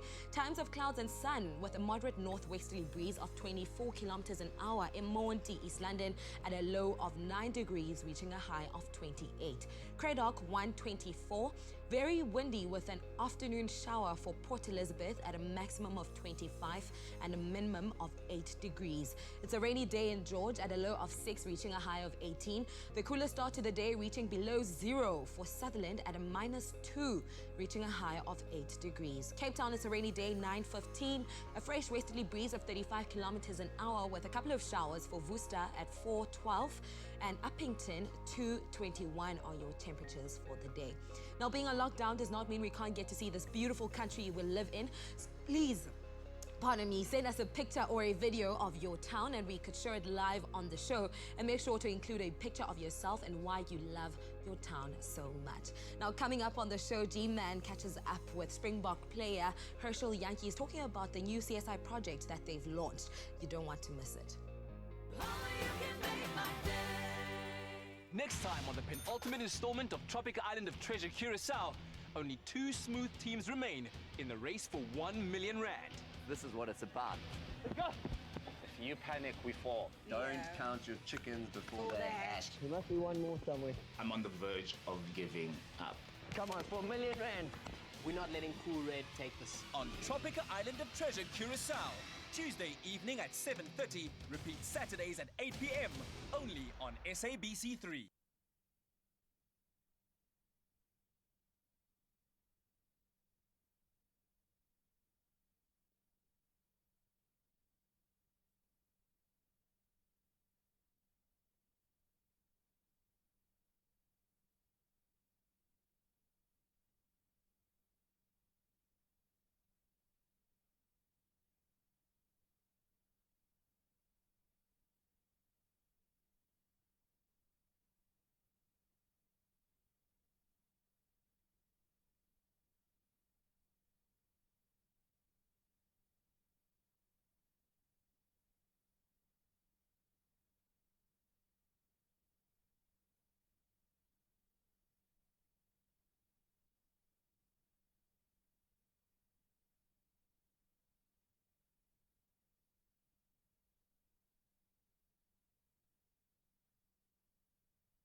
feel that national pride again. The Rugby World Cup winning Springboks have come together again to launch their very own CSI project whereby they raise funds for hunger alleviation in the country. We know it's so essential right now. Their hashtag Stronger Together campaign helped them win the coveted Webb Ellis Cup trophy last year. And of course, they strongly believe now that the latest campaign will help to fight against poverty brought on by COVID-19. And again, that we can be stronger together. And this morning we are joined very proudly by Rugby World Cup winning scrum half and phenom, Breakthrough Player of the Year nominee Herschel Jantjies, who's going to chat to us about SA Rugby's new initiative and how he's staying sane and in shape during lockdown. Herschel, how are you doing, brother? Good morning, I'm good, thanks yourself. Very good, man. I've been dying to ask this of one of you guys, because this is split into two ways, because yes, you're a sportsman, but you're also a sports fan. How have you been surviving not being able to watch any sport? Do you watch reruns? How do you keep yourself sane during lockdown? Yeah, I think for the first two weeks it was okay still. But obviously then you yourself have nothing to do on weekends. There's nothing on TV. Now you have to watch old games and watch. I started watching old soccer matches. Old F1 races and stuff. But it's tough not knowing you're waking up on a Saturday morning, having to go play a game or having to go watch the boys. But I think it's part of what you have to do to get back to where we were before the lockdown. I think all of our sports trivia knowledge of like the last decade of sport is going to be on point by the end of it. But I would imagine you guys train at such a high intensity that you must be missing the physical element of it. Are you able to stay in shape? How are you keeping the body in check and the mind kind of in check? I have like a little gym at home. I'm back home in Kalmar with my parents, so it's not too bad. Like I always say, I always try to be ready. So if the season starts again, I would like to be ready. I would just like to improve. I mean, we can't stop at just winning the World Cup now. Now everything's done. So hopefully, as soon as the lockdown ends and we can start training and playing, I can be in top shape and play some of the best rugby that I've ever played. Buddy, I think we've been dying to see you guys on screen. So every time we kind of get wind on social media that you guys are doing something cool, we absolutely leap on it. And this sounds like something that is really special. South African Rugby's charity initiative is obviously going to be bringing need to people who are desperate at the moment. Why have you decided that each raffle ticket is going to cost 32.12? Why is this number so special? I think for the obvious reason of the final score. Thanks to Chisler and Mapimpi for scoring a beautiful try. I think for the obvious reason, and I think it fits in nicely with our campaign. It's not asking too much of the public to donate just 32 Rand and 12 cents in order for us to raise 3,212,000 Rand to feed the needy and sort of to do our part to take care. And this is, I think, our way of also showing that we are and can be stronger together and giving some support when we were, people giving us support when we were in Japan. Now this is our way of giving our support to our country. And man, you made us believe, and I don't just mean the team, I mean you individually had a phenomenal World Cup, and I think we all kind of felt you grow and we walked those steps with you. And a big part of that, obviously, was you building memories, you creating these, what I imagine would be unforgettable moments, and you're going to be sharing those through a prize every day. A new prize is going to be revealed on the Springboks website and their various social media pages. Very precious prizes, if you will. Are you allowed to give us a hint on what you might be donating to the initiative? I've heard about scrum caps, some jerseys. Can you give us a clue? Myself, I decided to nominate a limited edition Champions cap that we got on the right after the match, and also one of my jerseys at the World Cup. I know of a few guys that's donating their boots they played in throughout the World Cup. I know Luat is also donating his sling, past famous South African flag beanbag. So there's a lot of interesting things that has been donated, and hopefully we can raise all the money we intend to. When does the project actually commence, and when will the draw for those prizes, for that really important memorabilia, when will that take place? we started on the 19th of May, and it will run for 44 days. So after the 44 days, we will announce the raffle winners and stuff. This is going to, I think, in communities that desperately need it at the moment. The COVID-19 crisis has just, put such a spotlight on food insecurity and how desperate the situation is for so many South Africans. Which charities have SA Rugby partnered with to help alleviate hunger, and what was some of the motivation there, do you think? Yeah, so SA Rugby partnered up with 2 NGOs, Food for SA and Gift of the Givers. Hopefully they can utilize all the money that's being raised to feed as many people as they can and to provide as much of relief as they possibly can. Herschel, thank you so much for being a part of this campaign. Please send our best to your family and the rest of the team. Thank you for taking the time to chat to us and play kind of PR agent for the campaign this morning as well. But we absolutely love you, man. Our viewers love you. We really appreciate what you do on and off the field. So good luck, stay safe and stay sane through the remainder of the lockdown, and we cannot wait to see you back on a field. Thank you very much, guys. Cheers. The Springboks Rugby World Cup win last year undoubtedly united our nation, and they hope to do this once again, and I think they can do it with their latest charity project to alleviate hunger.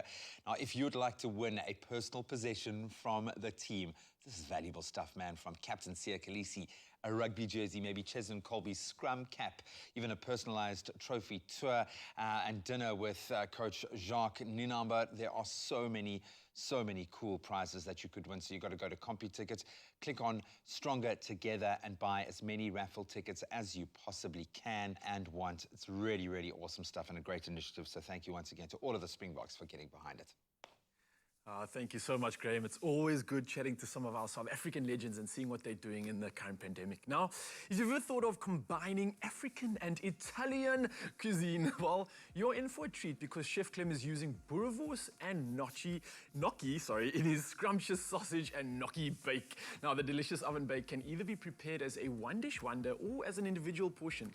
And it's a comforting, cheesy, and easy-to-prepare meal. Chef Clem, in the building. How are we doing today, my friend? I'm good, but I'm wondering why they put you with me for this recipe. Is it to make me feel bad? What do you mean bad? Why? There's nothing like... It's so comforting, I swear. It grips you from the inside and just hugs you. But I thought they could put you with me for this feel-good, healthy recipes. But you know what? Life's about the balance, right? It is about the balance. And Clem, remember, it's been 60 days of training on the show almost. Everybody at home that's been joining us has been going gung-ho, and we earn all your meals. I think it's part of the reason why we actually train. I think so. Just so we can eat this. And there's a lot of protein that comes from the boerewors, by the way. So there we go. There's our protein count for this dish. There we go, protein count. We've got the macro balance, obviously the carbs with the gnocchi. So how do we start this puppy up? Okay, so this is honestly possibly the easiest pasta bake you'll ever make, #1, and the cheesiest. It tastes so good. We're using gnocchi and we're not cooking it first, which is quite different. People think you probably need to blanch it first and then use it. The reason I don't is because it cooks in the sauce, right? But then you get a few that are on the top of the bake that don't bake, and they go crispy. It's like a roast you like potato. I like it. It's so good. Okay, so let's tell you how I got this together. I must just say, Clem, as well, it's a very intimidating thing to cook with gnocchi. Out of all the pastas, it's just I don't even want to venture there, so I'm really going to be listening properly. So what is it about gnocchi that makes you It's you think it's a potato and it's not, so you just don't know how to get that good consistency where it's really it's not hard in the center, you haven't overcooked or undercooked it.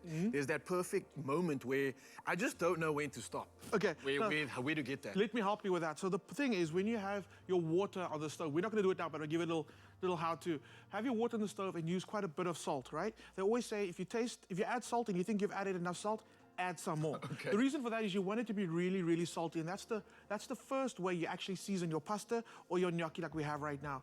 Get it to a very rapid boil, and then you add your gnocchi. And then you'll see they'll kind of sink, they're quite dense, they'll sink to the bottom. But after about 5 minutes, they'll start rising. As soon as man is swimming and he's on the top and he's risen, take it out. That's it. So literally, you don't even have boiling eggs or something doesn't do the same thing, rise to the top, or no? No, but you know what, Raul, I really appreciate these questions because, I can imagine, a lot of people sitting at home are so intimidated to cook gnocchi because of the things, or to boil an egg. I'm that guy, clearly. I'm gonna help you out. I swear, we're gonna do a whole series of the basic questions. So why don't our viewers at home send us the questions? If you have any questions that you want answered in the kitchen, any question, how does Raul get I don't know. Help me. We're here to help you. Okay, so let's tell you how to do this. So Daily Difference was the vibe again. I love Daily Difference. It helps you save. It's the best quality from Woolworths for less. That you like. It's insanely good. So what I did was I got these, first of all, beautiful, looking like Kirstenbosch up in here. Yeah, I'm these smelling it. herbs, it's 2 for 50. And I love these because now there's no reason for you never to have fresh herbs at home. So you use it, you snip it, a little bit of water, and that's it. And they just keep on growing. They just live on. Yeah, 2 for 50. You get the basil, you get the mint, you get the rosemary, you get the thyme, you get the lemon thyme, you get the chocolate. There's a chocolate mint. There's sage. You just go crazy. It's like a herb garden ready to go straight off the shelf. Yeah. That So sounds lovely. One of your skills that you wanted to learn during the lockdown was gardening. Tick that box Tick right that here. box. Just head on down to Woolies. You got you sorted. There we go. So the other thing we got is our boerewors. Also check in Daily Difference. And I got the grabo boerewors. I love the spice in there. I love the flavor in there. Thank you for saying that. It's anonymous. Synonymous. Yeah. Whatever the right word is, I know all about it. There we go. So the thing is about sausage that I love using so much is sausage is minced, and good quality mince with a high fat count, which is good. You want that flavor. Then they went and they added the seasoning in there already. They saved you all the time. So all I do is I use this to make burger patties. I use it to make fricadelles. I use it to make my chili con carne because the seasoning's already in there. What I did today is I took it out the casing, made these little balls, super, super easy. And all I'm gonna do is, I'm not gonna cook these also. Everything's going in uncooked. The sausage, the little meatballs going in there with our gnocchi, also again, uncooked. It's looking like strange like right now. Is the pan even on? No, there's no. Like you're the just pan's storing cold. it away for later. The pan's cold. It does not cook at all before it goes into the oven. Then I've got this beautiful sauce from Woolies, and this is something that lives in your cupboard forever. If you ever need to do a quick pasta, this is the guy you go to, and I love using it for gnocchi as well. It's a very intense, like sun-dried tomato pecorino flavor. You can totally add more cheese like I'm going to do today. And it's just something I feel like you should always have it in your cupboard. It's really quick and easy. So all I'm gonna do is, I see your face is like, but there's no heat. Yeah, I'm like, what's going on? But there's no heat. Okay, Making cool. like a smoothie. Where's the heat, brother? No NutriBullet's gonna be used for this one. Then mozzarella cheese, it's just cubed up. So all I'm doing is I'm literally going to mix this all together. Oven set to 180. Everything is uncooked. As the boerewors cooks, the fat's gonna come out. The cheese is gonna melt, ooey gooey. That pasta sauce is gonna start browning. The gnocchi's gonna cook. The bits of gnocchi on the top are gonna go ultra crispy, like little roast potatoes. I need you to now garnish our guy. This is after 30 minutes, and it's done. So it's perfectly cooked. It's all primed, all ready to go. You just shove it in the oven once it's done. And half this an is hour, it? that's it. Voila. And now I need you to add the garnish. Certainly. Everybody's watching right now, so Africa wants to see how does Ryle garnish these Fresh pasta from bake. Mother Nature. Just gonna give it a little bit of that. Wow. pizzazz. You like that, people? We did about 7 minutes of talking, 1 minute of cooking. That's how quick it is, man. Lots more opportunities to talk in the kitchen. And of course, check out expressoshow.com for some more recipe inspiration and where you can get some tips and include us in your social media tips as well. I need help in the kitchen, guys, so help me. But thank you, Kim. This smells incredible. Thank you.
You're with your Feel Good Breakfast Show, Expresso, live on SABC3. Now, when it comes to having the common flu or cold, we know this comes with a range of symptoms such as fever, chills, body aches, runny nose, which in some cases may seem similar to the coronavirus. Now, it's very important that we understand the difference and how we should treat them. We chat to infectious disease specialist Dr. Emil Reed on knowing the difference between the coronavirus and the common flu. Dr. Reed, thank you so much for making time this morning. What exactly is the common flu or cold, and how do we catch it? Well, Tabisu, both of them are respiratory illnesses caused by different viruses, and obviously they have different symptoms. The flu is way more worse than just having a common cold. They actually have more intense symptoms and also more complications. And how does the common flu differ to the coronavirus? The flu can be quite serious and associated with complications like fever, chills, body aches, muscle aches, fatigue, nausea, vomiting. And the one complication we see extremely often when it comes to the flu is pneumonia or infection of the lungs. And the flu is caused by an influenza virus, either influenza A or influenza B. Usually seasonal and occurs during the winter months, highly contagious, and usually presents abruptly. You go to sleep, and the morning after you wake up feeling horrible, having fevers and all these things I described earlier.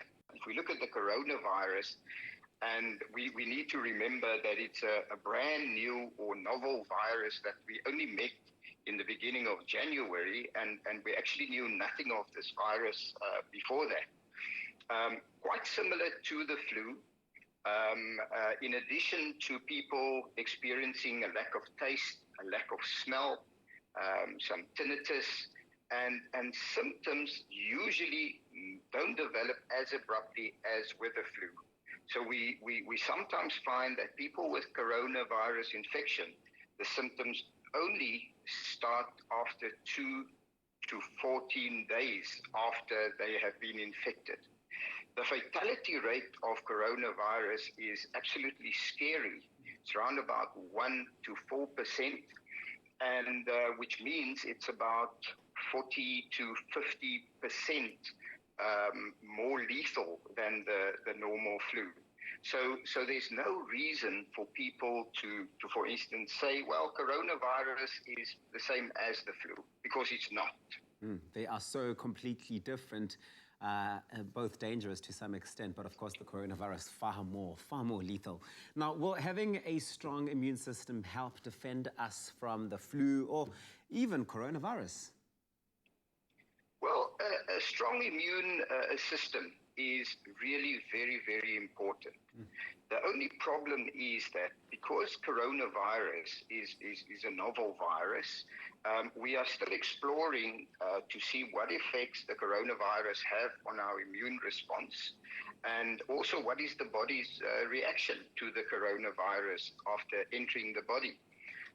The one thing we do see, and something the viewers and you might have heard of, is a complication of the coronavirus infection, which is probably the most serious complication. And that is where people develop a severe form of pneumonia or a severe inflammation of the lung tissue to such a degree that they actually require ventilation. We call it a cytokine storm. And what the cytokine storm means, it means that the body is actually overreacting against the coronavirus infection, thereby producing this massive immune response, which means that overreaction of the immune response can actually damage the lungs as well. So, I mean, we're still learning a lot about this new disease, how to manage it. But the one thing that I can definitely agree with, it's not to be taken up lightly at all. Well, we certainly know that scientists all over the world are working around the clock, working very, very hard to try and find the answers and the cure to this. But Let's talk about treatment. How do we treat the common flu compared to the coronavirus? It must be different ways of treating it, doctor. Exactly.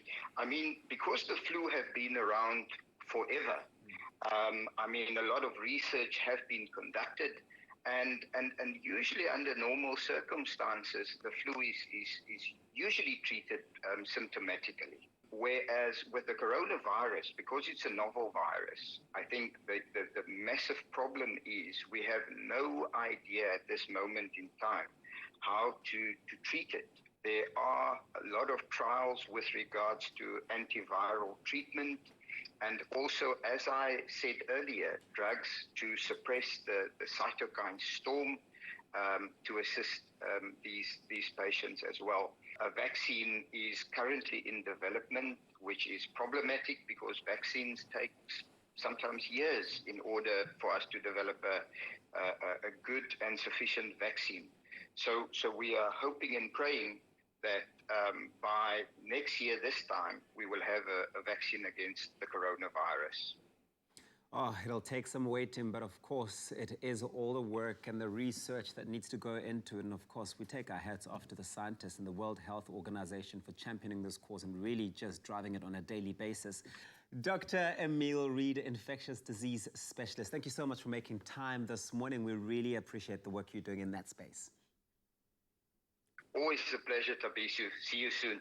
It all comes down to the immune system. Now, with the immune system playing such a vital role, it's very important that we take the right steps in maintaining a healthy and strong immune system and give it the care that it needs. Now, Immuenza, that helps you to support your immune system, whilst Corenza Para C assists in fighting off that winter flu, your winter cold and flu companions. Looking for immune support? Remain at your peak all year round with Immuenza.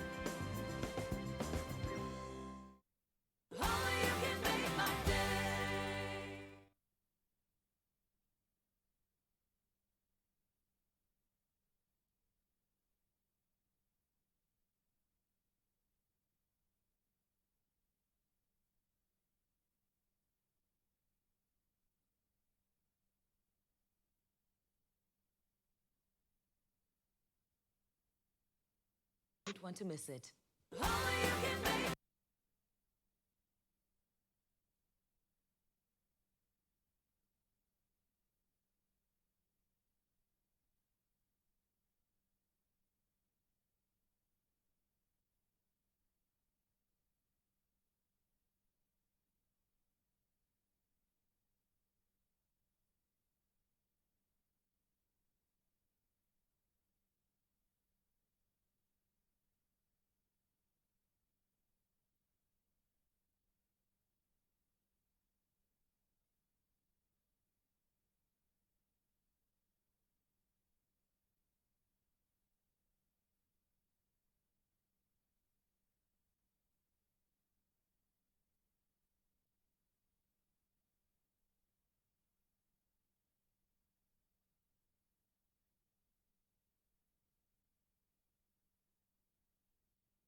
Acheng. So I'm chatting to Umalume Musa here. He's owned a small clothing factory for years now, and he's always inspired me with his success. But like a lot of businesses, this lockdown's hit him hard. So he spoke to his banker, and they've put together a tailor-made relief solution for him to help his business and his people get through this. Making your bank your business partner, that's a habit worth keeping.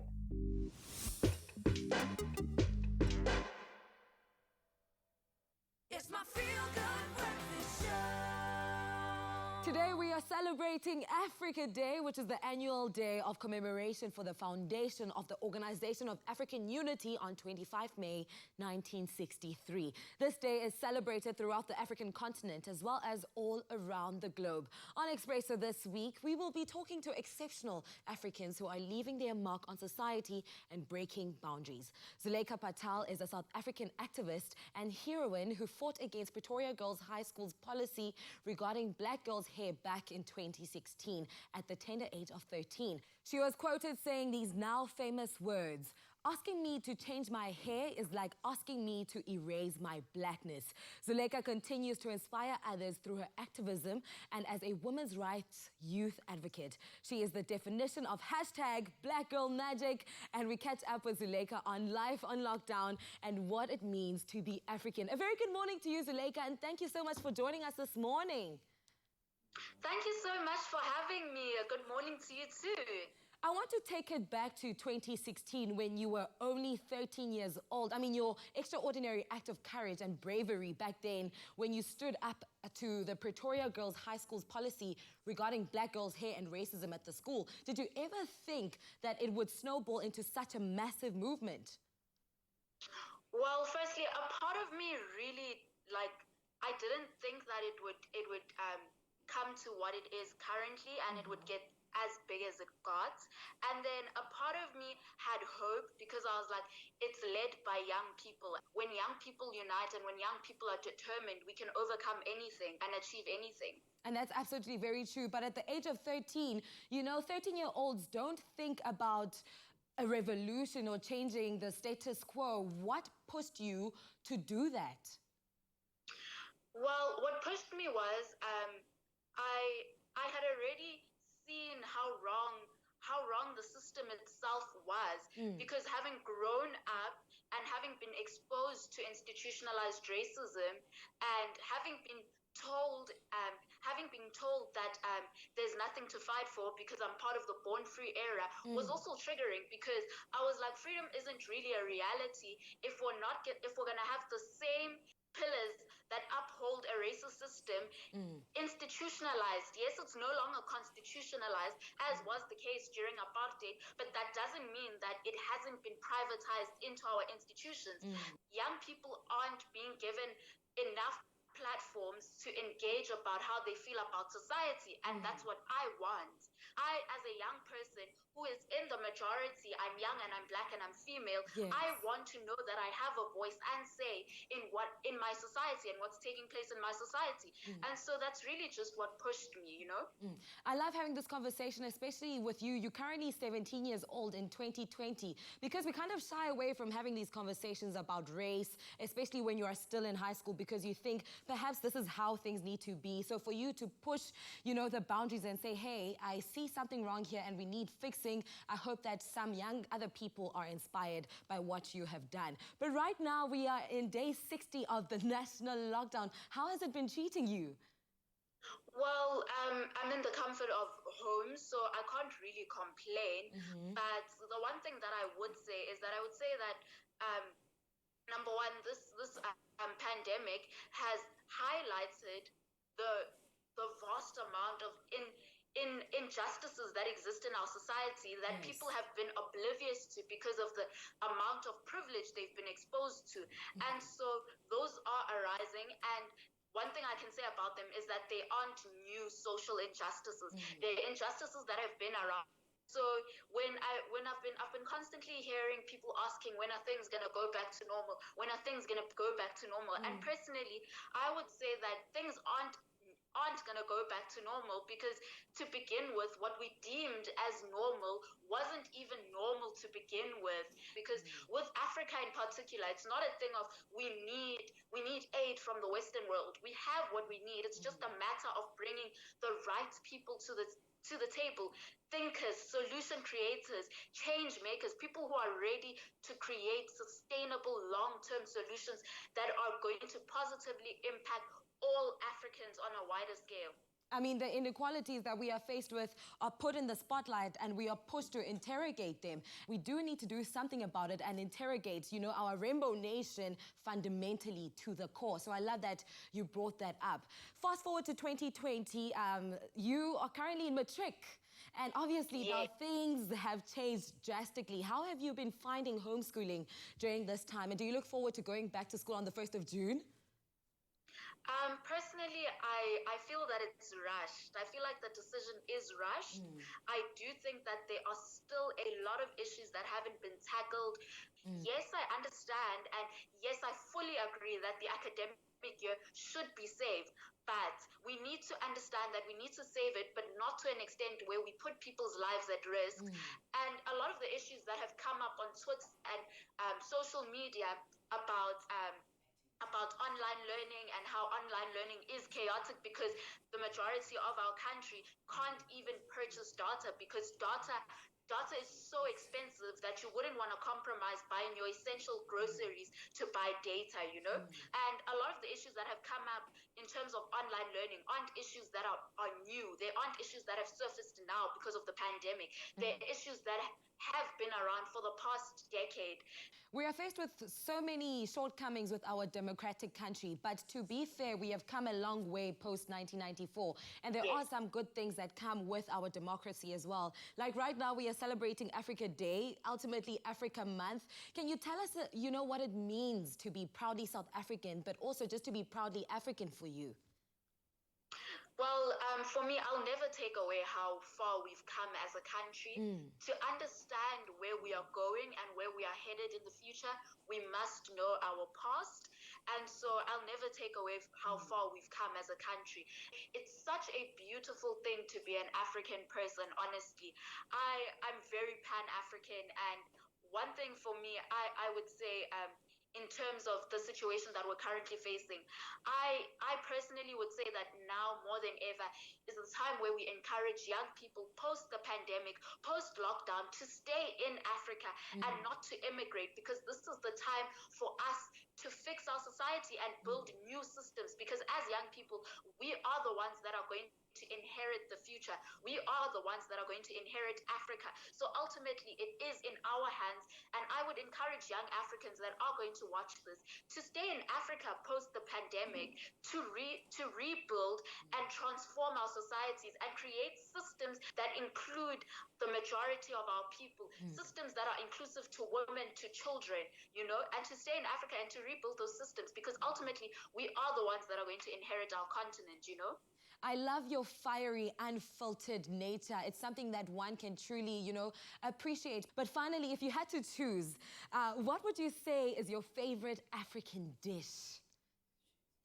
Okay, so definitely I wouldn't trade jollof rice for anything. Really? Yes. I love the spiciness. And fufu as well. Amakatha, inqina, ujeqe, and actually quite a lot of things. I just think that it's such a beautiful thing to be African. And so, yeah, it's quite a lot, but those are my top few favorite dishes. Your top 5. Let's just say your top 5 favorite dishes.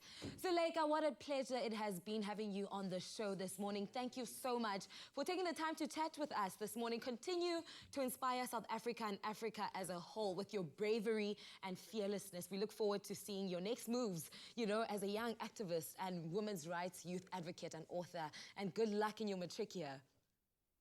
Thank you so much, and it was such an honor to speak to you. Thank you so much for having me. And yeah, I think let's continue to provoke conversation and continue to talk. Yes, we can't be in physical contact, but we can stay connected through social media, and we should provoke more fiery conversations, because the fact, I always say that if you can't talk about it, then you know that it's a problem. If you can't, if you're afraid to provoke it, then it's clear that it's a problem, and you should know then you have to provoke that conversation and have that conversation. Well, you heard it from Zuleyka Patel herself. Stay tuned to your Feel Good Breakfast show as we'll be cooking Zuleyka's favorite African dish on this beautiful Africa Day. You don't want to miss it. Only you can make my day.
We know it's been tough, South Africa.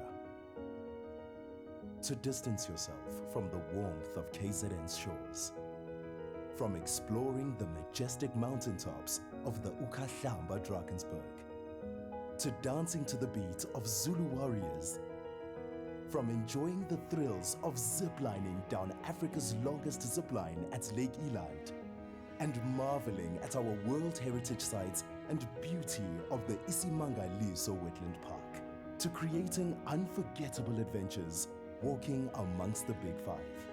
But while you're missing out on these unbelievable experiences for now, distancing yourself from all the things you love to do, remember, KZN will see you soon.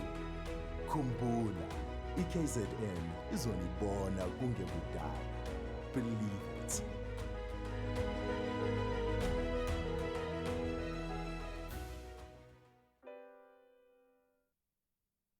It's my feel-good breakfast show. Welcome back at your Feel Good Breakfast Show. We are celebrating the month of Africa, and on social media this morning, we were asking you all, what is your favorite traditional African dish that it kind of inspires you and maybe something you've been craving during the lockdown? And have we got some answers for you? Starting off with Bridget Sekho-Potse. Tubbs, what exactly is that, my man? Oh man, that looks so good. Takes me back to Hammanskraal, Hamitown, H-Town, H-Dog. Bridget says, good morning. I prepare pap and morojo. Wow. So that's pap and like spinach, basically. Oh, because like spinach. Okay, man. okay, I got you. I definitely know the pap That is there. so good for you.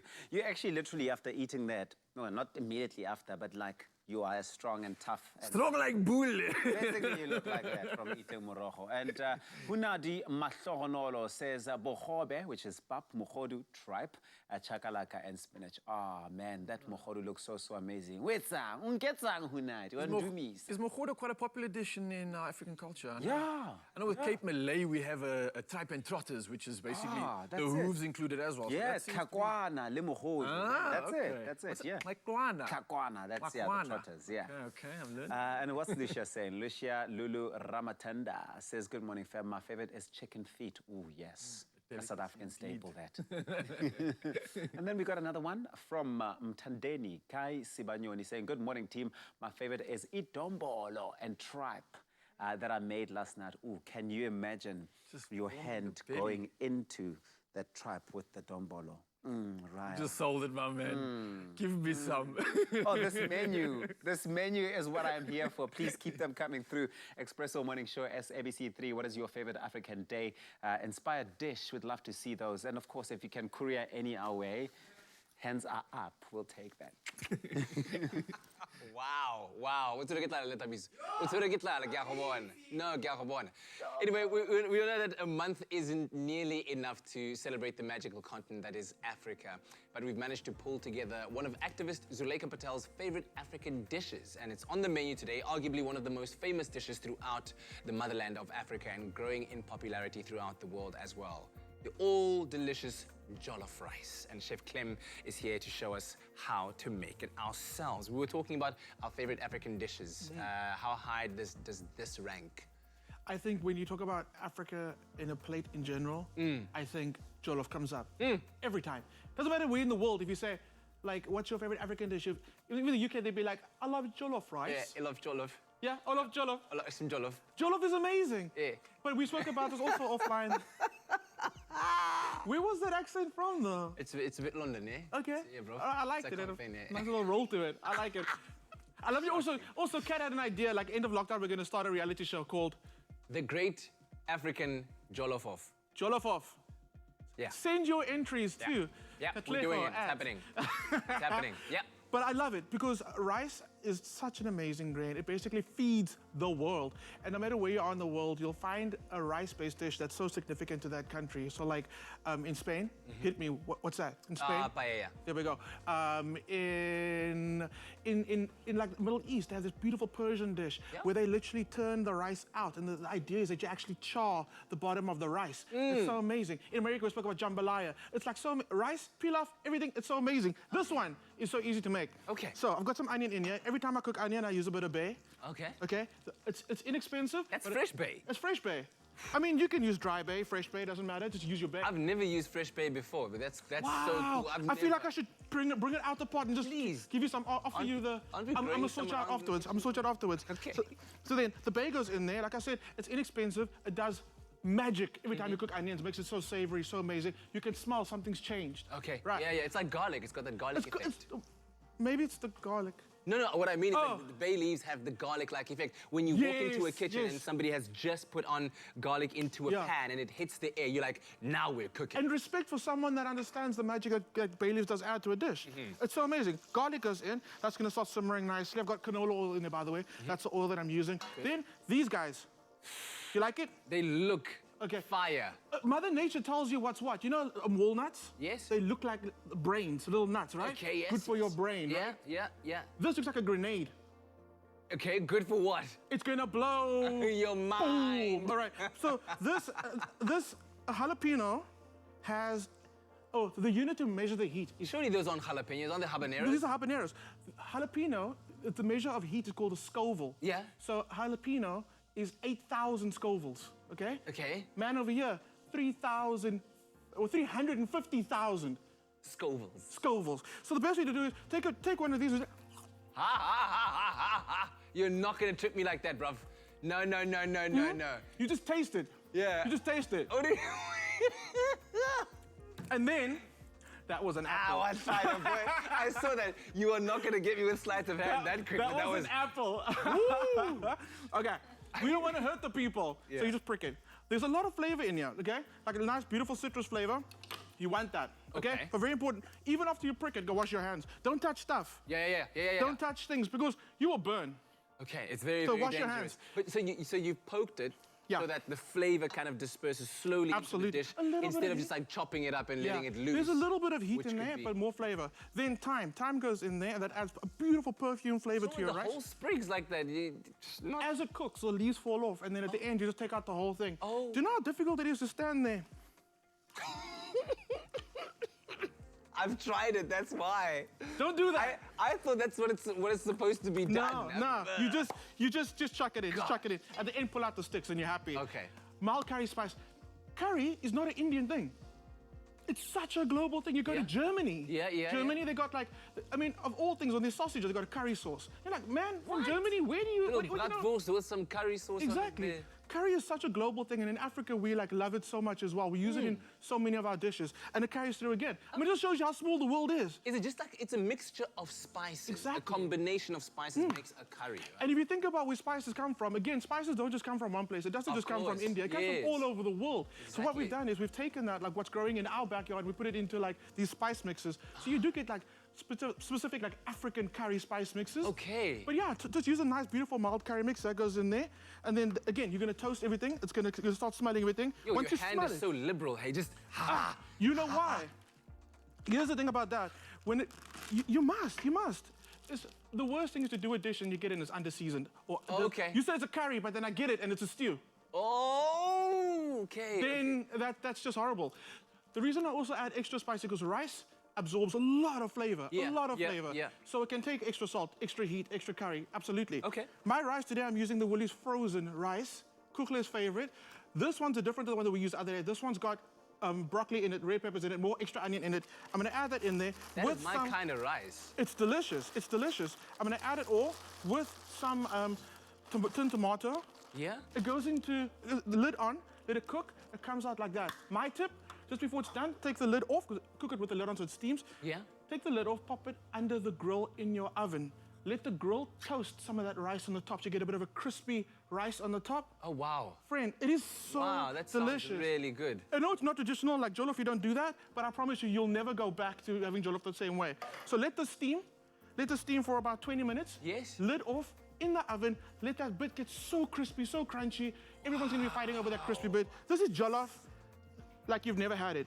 And it's gonna be so good. Brilliant, stunning on this Africa Day in 2020. Let us all learn how to make jollof. And then one day, who knows, we might have like the great African jollof off. And then you can bring your version and we compare it, see how good it tastes against others. Thank you very much. Find this recipe on our website, expressoshow.com.